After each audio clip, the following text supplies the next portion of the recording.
Viewers, Iran से बड़ी खबर सामने आ रही है। ईरानी ऑफिशियल्स ये कह रहे हैं कि एक और जंग जब वो होने जा रही है, और इस जंग का स्केल क्या होगा। ईरानी ऑफिशियल्स के मुताबिक ये एक लिमिटेड वॉर होगी, कुछ दिन के लिए जंग चलेगी, हफ्ता, 10 दिन, 15 दिन, एक लिमिटेड वॉर होगी, 12 दिन हो सकती है।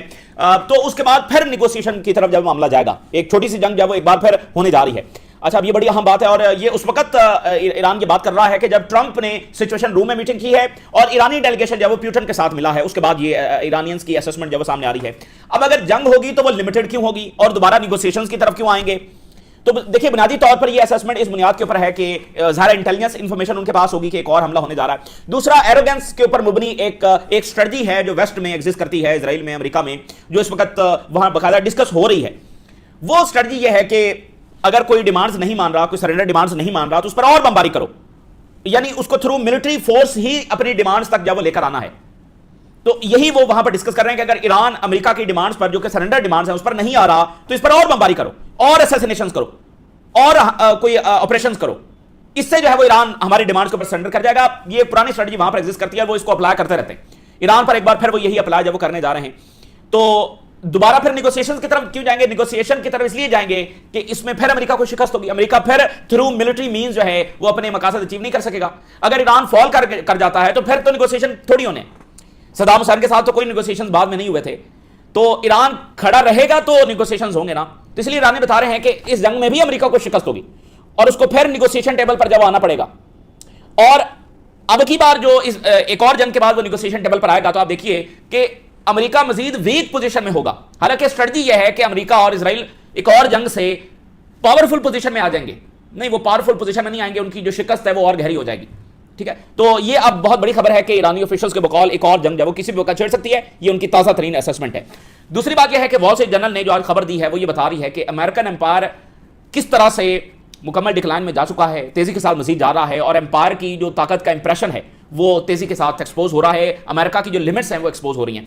आपने देखा कि थ्रू इकोनॉमिक वॉरफेयर वो कुछ मनवा नहीं सका, ना चाइना से, ना ईरान से, ना कहीं और से। फिर उसने मिलिट्री इस्तेमाल की बाकायदा ईरान के ऊपर पूरी ताकत के साथ, और असैसिनेशंस की, सारा कुछ किया, फिर भी वो फेल हो गया। तो उसकी मिलिट्री ताकत एक्सपोज हुई। जो उसकी सैंक्शंस की ताकत है वो भी बहुत बुरे तरीके से एक्सपोज हो रही हैं। वॉल स्ट्रीट जर्नल ये बताया है कि ईरान ने अपना ऑयल जो है वो चाइना भेजना शुरू कर दिया है, थ्रू लैंड, जमीनी रास्ते से, थ्रू ट्रेन्स ये ऑयल जो है वो चाइना जाना शुरू हो गया है। देखिए, जो एक एम्पायर होता है उसकी ताकत की कई डायमेंशंस होती हैं। ये जो सैंक्शंस हैं, ये सैंक्शंस अप्लाई कैसे की जाती हैं? क्योंकि जो ट्रांजैक्शन सिस्टम है वो भी उनके कंट्रोल में है, और जो ट्रेड रूट्स हैं वो भी उनके कंट्रोल में हैं। तो इंडिपेंडेंट ट्रेड रूट्स, ये China, Russia, Iran, north Korea इसी पर काम कर रहे हैं ना। आजाद तिजारती रास्ते, आजाद तिजारती रास्ते दरअसल अमेरिकी सैंक्शंस का तोड़ है, यानी अमेरिकी ताकत का तोड़ है। जब आजाद रास्ते होंगे जिनको अमेरिका कंट्रोल ही नहीं कर सकता, अब उसने ब्लॉकेड किया हुआ है ना, तो यहां कौन सा ब्लॉकेड करेंगे मुझे बताइए? इन जमीनी रास्तों से, चूंकि ईरान जो है वो कोई लैंड और कंट्री नहीं है, उसके ऊपर कैस्पियन सी है, फिर उसके बहुत सारे मुल्कों के साथ सरहदें लगती हैं। तो इधर उन्होंने ब्लॉकेड कर भी लिया, जहां से भी ऑयल टैंकर जा रहे हैं, समुद्री रास्ते से भी ऑयल टैंकर जा रहे हैं। लेकिन ये तो बिल्कुल ही नई कहानी शुरू हो गई ना कि बजरिया लैंड जब उन्होंने भेजना शुरू कर दिया, अब उसको अमेरिका कैसे रोकेगा? तो जो वो मजीद अपने टूल्स इस्तेमाल कर रहे हैं, उल्टा वो अपने आप को एक्सपोज कर रहे हैं। अब ये ब्लॉकेड जो है वो ये भी अपने आप को एक्सपोज करने वाली बात है। मतलब ये एक बड़ा वाकया, ऑयल प्राइसेस जो कल 103 पर थी, फिर कल ही 108 के ऊपर चली गई, इस वक्त जब वो 108 से भी ऊपर चली गई। यानी ट्रंप जिसने ऑयल प्राइसेस को $50 फी बैरल के ऊपर लेकर आना था, जो उसका वादा था अपने वोटर्स के लिए, ये अब फिर 100 से ऊपर जब वो चली गई हैं। मुसलसल ये ऊपर ही ऊपर जा रही हैं। उसकी वजह यह है कि ट्रंप कुछ भी क्रेडिबल करने से कासर है कि भाई जंगबंदी होने जा रही है, एक कंप्रीहेंसिव वॉर खत्म होने जा रही है। ये ऐसा कोई भी वो एक्ट करने से कासर है कि जिससे एतमाद हो सके कि भाई हाँ जंगबंदी होने जा रही है, कंप्रीहेंसिव खत्म होने जा रहा है जंग का। तो इसलिए ऑयल प्राइसेस जब ऊपर से ऊपर जा रही। हिजबुल्लाह से, लेबनान से बहुत बड़ी खबर है, बहुत बड़ी खबर है। जो इजरायली हेल्थ मिनिस्ट्री है, आज उसने एक और बड़ा एतराफ जब वो किया है, बहुत बड़ी शिकस्त का एतराफ किया है। वो ये कह रहे हैं कि 8000 से ज्यादा कैजुअलिटीज इजरायली फौज की हो गई हैं। ताजा तरीन जो हिजबुल्लाह के साथ जंग हुई है, 28 फरवरी के बाद से जो जंग हुई है, 8000 से ज्यादा कैजुअलिटीज इजरायली फौज की हो गई हैं। अब मुझे बताइए, 8000, जब फौज ऑलरेडी एग्जॉस्टेड है, फौज की शदीद कमी है, एक एक बंदे को भर्ती करने की वो सर तोड़ कोशिश कर रहे हैं, एग्जॉस्टेड है और कमी है फौज की, वहां पर 8000 से ज्यादा कैजुअलिटीज हो गई हैं। इतनी हैवी प्राइस। और आप जरा देखिए कि हिजबुल्लाह कोई कन्वेंशनल और बड़ी आर्मी नहीं है, वो गोरिल्ला फोर्स है। और इजराइल की फौज जिससे पूरा मिडिल ईस्ट कांपता है, डरता है, और आपने देखा कि एक गल्फ मुल्क जो है वो अपनी टेरिटरी पर बाकायदा इजरायली फौज को लेकर आया कि ये हमारी हिफाजत करेगी। इससे कोई बड़ी बात हो सकती है? यानी वो इजरायली फौज जो गजा में क्या कर रही है, लेबनान में क्या कर रही है, फिलिस्तीन के साथ क्या कर रही है, उसको अपनी टेरिटरी पर लाना कोई ये कैसे कर सकता? तो वो जिस इजरायली फौज को ये अपनी टेरिटरी पर लेकर आ रहे हैं, उसका हिजबुल्लाह ये हशर कर रही है। ठीक है, तो ये बहुत बड़ा वाकया। अल्टीमेटली इसराइल को यहां पर शिकस्त होगी। देखें, डेथ और डिस्ट्रक्शन फैलाने से स्ट्रेटेजिक ऑब्जेक्टिव्स अचीव नहीं होते। तो ये बुनियादी बात है कि वो बमबारी करते हैं, वो तबाही लाते हैं, वो असैसिनेशंस करते हैं, लेकिन क्या वो स्ट्रेटेजिक ऑब्जेक्टिव्स अचीव कर पा रहे हैं? सो हिजबुल्लाह के लड़ने का पैटर्न ही यही है। यानी ये जो जंगें हो रही हैं, इस जंग को आप इसकी फतह और शिकस्त का म्यार क्या देखेंगे कि हिजबुल्लाह सर्वाइव कर रही है और इजराइल अपने ऑब्जेक्टिव्स अचीव नहीं कर रहा? ये रेजिस्टेंस की फतह है। ये कोई कन्वेंशनल आर्मी नहीं है और ना ही वो कन्वेंशनल तरीके से जंग लड़ रही है, ना वो लड़ सकते हैं। उनके पास ना एक टैंक है ना एक प्यारा है, वो कैसे लड़ेंगे कन्वेंशनल वॉर? सो वो एक एसिमेट्रिक वॉर लड़ रहे हैं जिसमें इजराइल मुकम्मल तौर पर शिकस्त खा चुका है। तो इसके साथ यह है कि आज बड़ी अहम तरीन मुलाकात होने जा रही है, मीटिंग होने जा रही है, बेसिकली जीसीसी गल्फ जो कंट्रीज हैं उनकी अहम तरीन। अब ये इसको एक्सेप्शनल मुलाकात खुद वो कह रहे हैं, मीटिंग कह रहे हैं, लेकिन ये एक्सेप्शनल मीटिंग किसके हक में होगी और किसके खिलाफ होगी? सिक्योरिटी डिस्कस करनी है ना। तो क्या वो ईरान के खिलाफ जाएंगे कि भाई देखो ईरान ने हमारे ऊपर हमला किया, जो वो बयान देते रहते हैं, क्या उस डायरेक्शन में जाएंगे? या इस डायरेक्शन में जाएंगे कि अमेरिका की बेसेस उनके लिए ट्रबल बन चुकी हैं और अमेरिका इनकी हिफाजत के लिए नहीं है बल्कि अपने बेबी की हिफाजत के लिए? और इस बात को डिस्कस करेंगे कि इनसे पूछे बगैर एक जंग मुसल्लत की गई जिसका इनको कोई फायदा नहीं हुआ बल्कि नुकसान हुआ, और ये बेसेस तो अब इनके लिए सबसे बड़ा मसला बन चुकी है। और सैकड़ों बिलियन डॉलर्स चाहिए वो बेसेस जो अब नकारा हो चुकी हैं। जो ईरान ने अटैक किया है, इन बेसेस को नकारा कर दिया, इतनी तबाही ला दी है। इन बेसेस को वहां पर इक्विपमेंट्स को बनाने के लिए सैकड़ों बिलियन डॉलर्स चाहिए। तो उन बेसिस को पहले सैकड़ों बिलियन डॉलर्स देकर बनाना है और फिर अपने लिए खतरा खरीदना है। सो किस डायरेक्शन में वो आगे बढ़ेंगे? ये एक बड़ी एक्सेप्शनल और फैसलाकुन मुलाकात होने जा रही है। जीसीसी खुद जो है वो एक बड़े फैसलाकुन मोड से गुजर रहा है, क्योंकि आप देखें कि यूएई की पॉलिसी कुछ और है, वो तो ज़ाहिर है इजराइल के साथ और उनकी एक पॉलिसी है। ओमान तो खुलकर इस जंग की मुखालफत करता है और उसने बताया है कि इसके जिम्मेदार इजराइल और अमेरिका है, और अमेरिका अपनी फॉरेन पॉलिसी का कंट्रोल खो बैठा है। तो ओमान की अपनी एक पोजीशन है। तो गल्फ जो कंट्रीज हैं वो खुद एक फैसलाकुन मोड से गुजर रहे हैं कि क्या वो एक यूनिफाइड और वो स्ट्रेटजी, यूनिफाइड स्ट्रेटजी, और वो स्ट्रेटजी जो लॉजिकल हो और इनकी सिक्योरिटी की जामन हो, उस तरफ ये बढ़ सकते हैं, या फिर इसी में लगे रहेंगे, वो जी रेजिस्टेंस खतरा है, वो जी ईरान खतरा है, वो फलाना है, इसी में पड़े रहेंगे।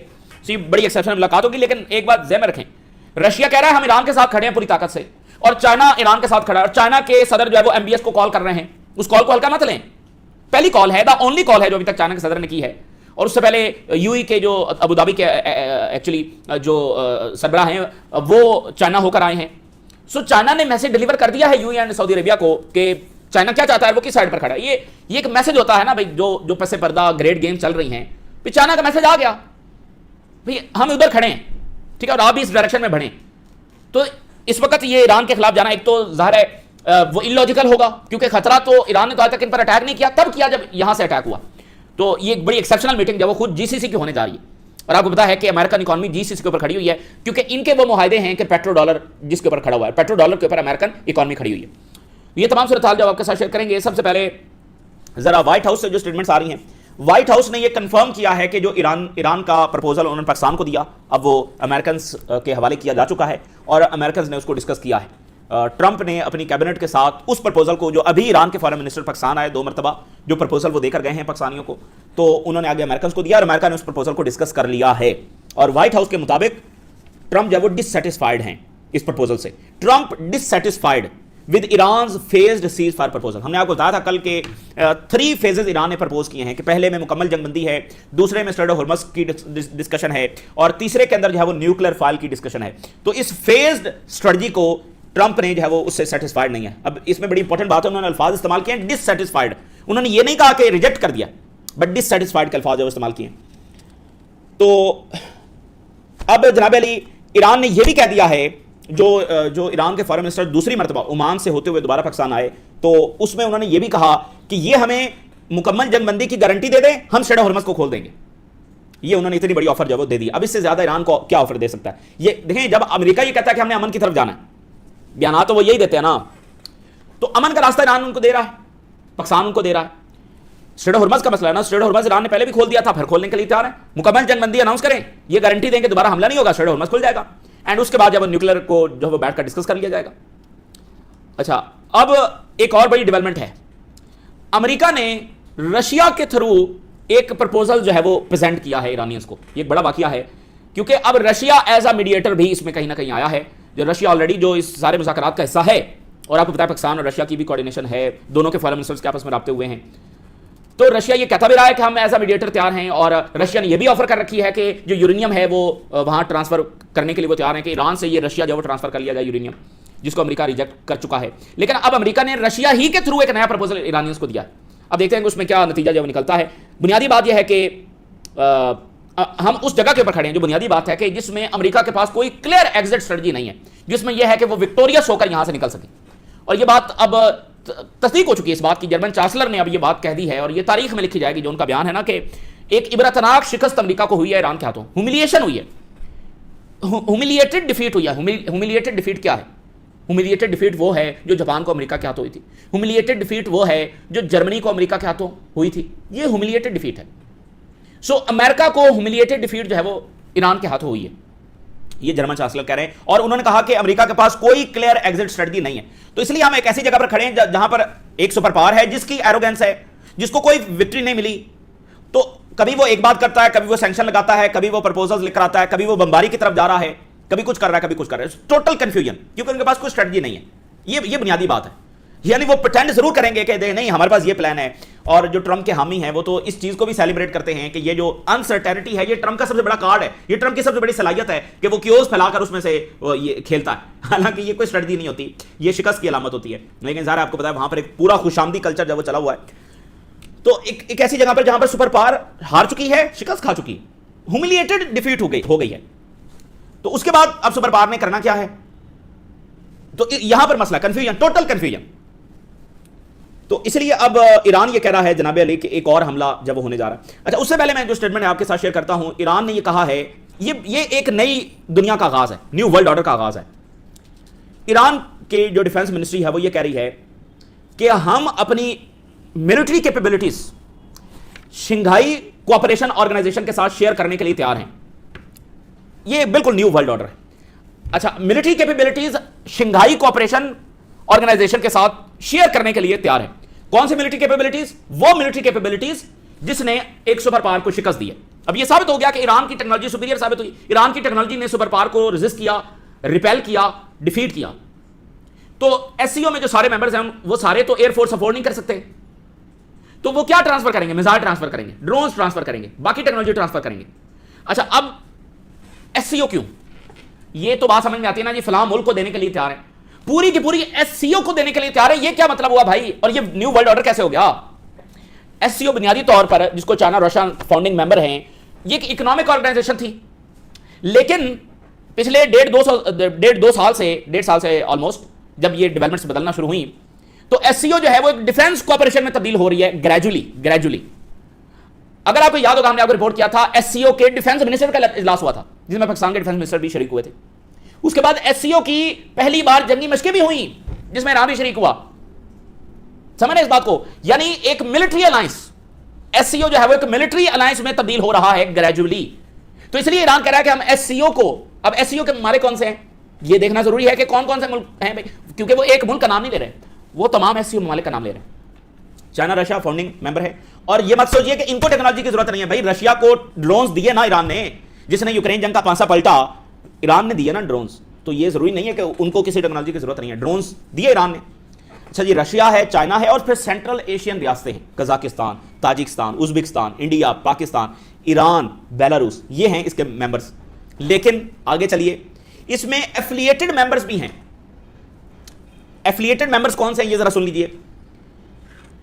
इसमें जनाब अली और वो affiliated members and dialogue partners, Turkey, Saudi Arabia, Qatar, UAE, Egypt, Azerbaijan, Armenia, Cambodia, Nepal, Sri Lanka, Bahrain, Maldives, Myanmar and Laos. ये तो पूरा एशिया आ गया भाई, ये तो पूरा इसमें एशिया आ गया ना। तो इसका फिर क्या मतलब हुआ? तो बात यह है कि ये वॉर ऑन एशिया ही है एक अंदाज में, जिसको नॉर्थ कोरिया ने भी कहा था कि ईरान पर जंग को हम वॉर ऑन एशिया ही तस्वर करेंगे। तो ये देखेंगे किस तरह से पूरा चेस बोर्ड बदल रहा, क्योंकि एम्पायर, बुनियादी बात यह है कि एम्पायर की पावर एक्सपोज हो चुकी है। इसलिए अब दुनिया रिएक्ट करेगी, आगे बढ़ेगी, नई स्ट्रेटजी बनाएगी, नया सिक्योरिटी फ्रेमवर्क बनाएगी, नया इकोनॉमिक फ्रेमवर्क बनाएगी। जो पुराना सिक्योरिटी एंड इकोनॉमिक फ्रेमवर्क था वो सारा फेल हो चुका है। अब जरा मैं आपके सामने वो हेडलाइंस भी शेयर कर देता हूं कि ईरानी officials we expect a limited return to war and then a transition to negotiations, एक लिमिटेड वॉर, उसके बाद फिर निगोसिएशन की तरफ हम जाएंगे। बट जब एक बार फिर जंग शुरू होगी तो जरूरी नहीं है कि दोबारा निगोसिएशंस हो, ये एक लंबी जंग भी हो सकती है, इसमें ग्राउंड अटैक भी हो सकता है, कुछ भी हो सकता है, वो कई साल जंग भी हो सकती है। Wall Street Journal, Iran transporting oil to China over land via trains, ये आप देखें ना कि पाकिस्तान ने अलाउ कर दिया है कि वो ईरान तक एक्सेस करने के लिए पाकिस्तान की टेरिटरी जब इस्तेमाल की जा सकती है, ये रूट जब वो पाकिस्तान ने अलाउ किया, ज़ाहिर है तो चाइना इसमें शामिल होगा। अच्छा, ब्लूमबर्ग ने भी रिपोर्ट दी है, ये जो ब्लॉकेड है अमेरिका का, इसमें उन्होंने दोनों बातें की। उन्होंने कहा कि एक तो ये ब्लॉकेड इफेक्टिव साबित नहीं हुआ, इसमें उन्होंने जरूर कहा है कि ईरान को मुश्किलात हैं, बहुत सारे चैलेंजेस हैं ईरान को, लेकिन ईरानियन ऑयल लोड हो रहा है और जा रहा है, ये बुनियादी बात है कि वो कोलैप्स नहीं हुआ। यस, देयर आर डिफिकल्टीज, मुश्किलात हैं, प्रॉब्लम्स आ रही हैं, बट जो कोलैप्स अमेरिका एक्सपेक्ट कर रहा था वो नहीं हुआ। ईरान को एक बड़ी चीज का जो चैलेंज पेश आ रहा है वो है मेडिसिन की शॉर्टेज हो गई ईरान में। 25 फार्मास्यूटिकल साइट्स हैं, फैसिलिटीज हैं जिसको ईरान और अमेरिका ने अटैक किया। इसमें कैंसर की ट्रीटमेंट जो है, न्यूरोलॉजिकल जो डिजीज हैं उनकी मेडिसिन, ईरान की जो वैक्सीन प्रोडक्शन साइट्स हैं उनके ऊपर अटैक हुआ। डायबिटीज, इनकी मेडिसिन, तो डायबिटीज तो बहुत ज्यादा रेयर हो गई है इसकी जो मेडिसिन हैं इन मार्केट, तो ईरान को मेडिसिन की शदीद शॉर्टेज हुई। आप देखना कि कौन कौन से टूल्स इस्तेमाल नहीं हुए ईरान पर, 25 उनकी जो मेन मेडिकल फैसिलिटीज थी उसको इन्होंने तबाह किया। किस लिए? तो ये बेसिकली गुर्बत फैलाना, मेडिसिन शॉर्टेज करना, पुलिस स्टेशन पर हमले करना, एक नेशंस को तबाह करने की कोशिश है। और उल्टा आप देखिए कि हमसाया ममालिक, ओआईसी ममालिक ईरान को कंडेम कर रहे हैं, उसके खिलाफ करारदादे ला रहे हैं जिसको चाइना रशिया ने वीटो करना पड़ा। तारीख कैसे लिखी जाएगी कि हमला एक ओआईसी मुल्क पर हुआ, ओआईसी मुल्क उसी अपने ब्रदर ओआईसी मुल्क के खिलाफ करारदादे ला रहे थे इजराइल और अमेरिका के साथ मिलकर। वो इजराइल और अमेरिका जो उस मुल्क में मेडिकल फैसिलिटीज को निशाना बना रहा था। तो ये सारा एक पार्ट ऑफ स्ट्रेटजी है कि भाई ये भी क्राइसिस फैलाना है, खुशकिसानी फैलानी है, मेडिकल शॉर्टेज करना है, उनका ऑयल नहीं जाने देना ताकि एक मुकम्मल कोलैप्स हो, एक नेशन ही तबाह हो जाए, एक खाना जंगी डिस्टेबलाइजेशन हो जाए। ये उनकी पार्ट ऑफ स्ट्रेटजी है। तो अब बाकी मुल्कों को आगे आना चाहिए और मेडिसिन जब वो ईरान भेजनी चाहिए। ऑयल जनाब अली 111 तक पहुंच चुका है, कल ये 103 फिर 108 हुआ, कल ही आज ये 111 पर चला गया है, क्योंकि कोई कंप्रीहेंसिव और क्रेडिबल स्ट्रेटजी ट्रम्प के पास नहीं है जंगबंदी की। अच्छा, उधर जनाब अली मैं हिजबुल्लाह की जो हेडलाइंस है वो आपके साथ शेयर करता हूं। इजरायली हेल्थ मिनिस्ट्री बता रही है 8497 कैजुअलिटीज हो चुकी हैं लेबनान के साथ कन्फ्रंटेशन में, इजरायली हेल्थ मिनिस्ट्री मान रही है। और अभी पिछले कुछ घंटों में 15 नई कैजुअलिटीज इजराइल की हुई हैं।